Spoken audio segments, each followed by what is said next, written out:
राहुल खान है, गांधी नहीं है।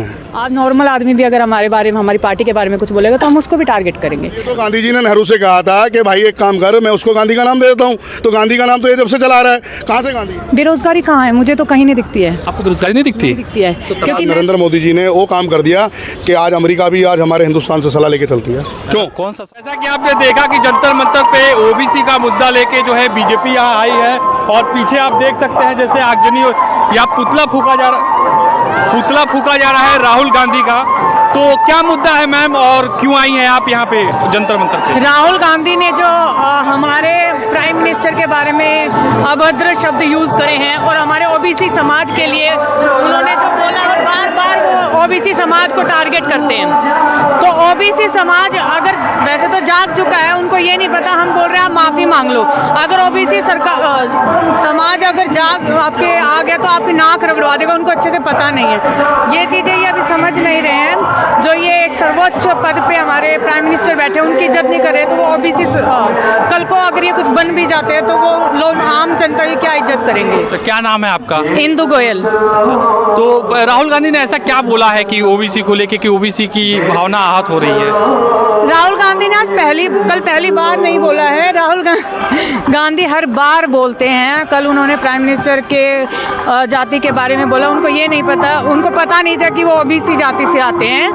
ठीक है, तो धीरे मतलब हम अगर उनको पप्पू बोलते हैं, पनौती, वो हर बार कभी हमारे मोदी को पनौती बोल रहे होते हैं, तो हर बार वो कुछ ना कुछ ओबीसी के बारे में ही बोल रहे होते हैं। आप क्या करती हैं आप?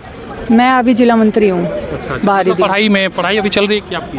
नहीं, मेरा मैरिज हो चुकी है, 7 इयर्स का बेबी है। ओके। हाँ जी, हाँ जी। तो मतलब आप पॉलिटिक्स में एंटर कर चुकी हो? हाँ जी, तो हाँ वैसे जी। संगठन से किसी एबीवीपी या आरएसएस ऐसा या बीजेपी में डायरेक्ट आपने नहीं, ज्वाइन? बीजेपी में ही मैंने किया था मतलब डायरेक्ट। आपने सीधे कारभार आपने संभाल लिया है, आप काम कर रही हैं हाँ जी, हाँ बीजेपी जी। के। तो कहीं ना कहीं आपको लगता नहीं है कि बेरोजगारी का जो मुद्दा है और बाकी तमाम जो मुद्दे हैं, महिलाओं का मुद्दा है, तो उसको लेके आप कैसे देखती हैं बीजेपी को?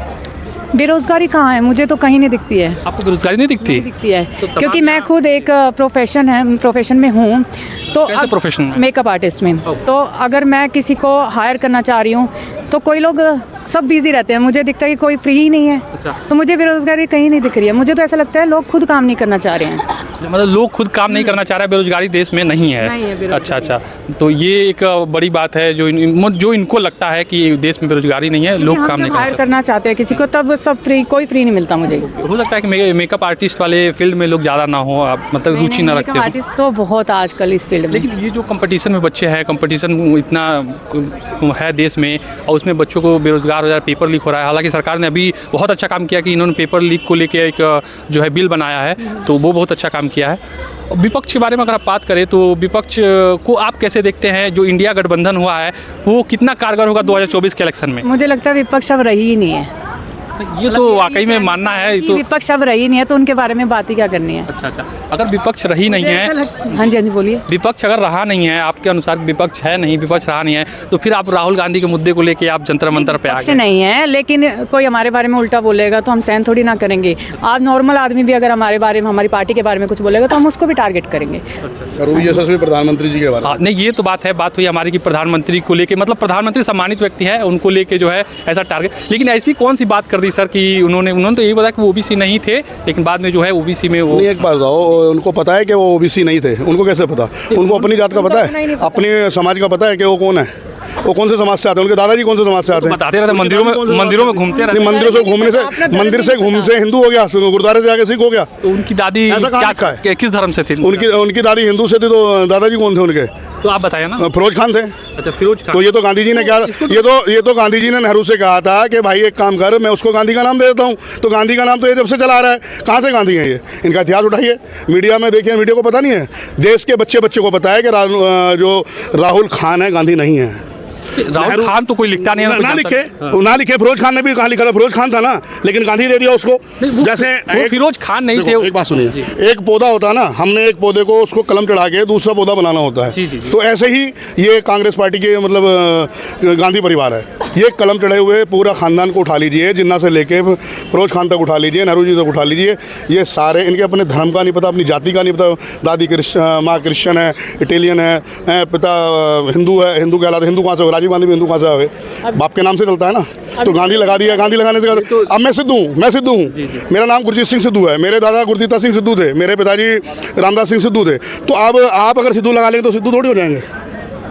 तो नहीं, ये आप कैसे कर सकते हैं कि फिरोज जो थे वो मतलब फिरोज गांधी को आप ये तो मैं क्या कह रहा हूँ, सारा हिंदुस्तान जानता है। ये तो इसको फेक न्यूज भी नहीं, फेक कहाँ से? काफी फेक, कहीं से फेक नहीं है, कहीं से फेक नहीं है, ये कहीं से फेक कोई प्रमाण है आपके? सब कुछ प्रमाण है। तो प्रमाण आप दिखाएं तो लोग माने। तो प्रमाण तो सब दिखाई रहे हैं, लोग फिर भी नहीं मानते। पता क्या है, ये हिंदुस्तान, ये कहना चाह रहे हो कि मोदी जी तो पहले ओबीसी नहीं थे? नहीं, मैं ऐसा नहीं कहना चाह रहा हूँ। राहुल गांधी ने ऐसा बयान दिया है कि वो पहले जो मोदी जाति थी वो जनरल में थी और बाद में वो ओबीसी जब मुख्यमंत्री बने तो ओबीसी कन्वर्ट लेकिन आज जाट समाज भी ओबीसी में आ गया, पहले वो ओबीसी में नहीं था। इसका मतलब आज हम बुरा, अगर हमें कोई बोलेगा ओबीसी के बारे में तो हमें तो बुरा लगेगा, क्योंकि आज तो हम हैं ना ओबीसी, पहले तो हम भी नहीं थे। मैं कहता हूँ ओबीसी भी छोड़ दो। एक जो प्रधानमंत्री होता है वो एक सम्मानित व्यक्ति होता है। बिल्कुल, इस बात से मैं भारतीय जनता पार्टी का प्रधानमंत्री नहीं है, वो पूरे देश का, पूरे हिंदुस्तान का प्रधानमंत्री है। प्रधानमंत्री पद ही सम्मानित है। विदेश में भी मतलब प्रधानमंत्री का, आज देखो ना, आज बड़े बड़े देश हमसे आगे हाथ मिलाते हैं। क्यों मिलाते हैं? क्या आज से 10 साल पहले ऐसा था? पूछता था। आज प्रधानमंत्री का, आज नरेंद्र मोदी जी ने वो काम कर दिया कि आज अमेरिका भी आज हमारे हिंदुस्तान से सलाह लेके चलती है। क्यों? कौन सा सलाह ऐसा, मतलब सारे सलाह लेते हैं, कौन सा सलाह नहीं देते? अगर कोई, अभी हमारे प्रधानमंत्री जी गए थे मुस्लिम कंट्रियों में गए थे, तो बीच में खड़े होकर उनको मतलब बाकायदा सम्मान किया गया पूरी कंट्री में। तो कोई किसी भी देश का प्रधानमंत्री जाता था तो पहले तो नहीं होता था। पहले भी लोग प्रधानमंत्री जाते थे, तो पहले नहीं होता था, पहले नहीं होता था। पहले तो इन्होंने 70 साल तक राजनीति करी, अब इनकी राजनीति खत्म हो गई है, इनके पास कोई मुद्दा नहीं है। अब जो पब्लिक जाग गई है, जागरूक हो गई है, पहले का इन्होंने मुसलमान को वोट बैंक बना लिया, ओबीसी को बना लिया, एसटी को बना लिया, सबको इनको वोट बैंक बना के अपनी राजनीति लड़ाते रहे।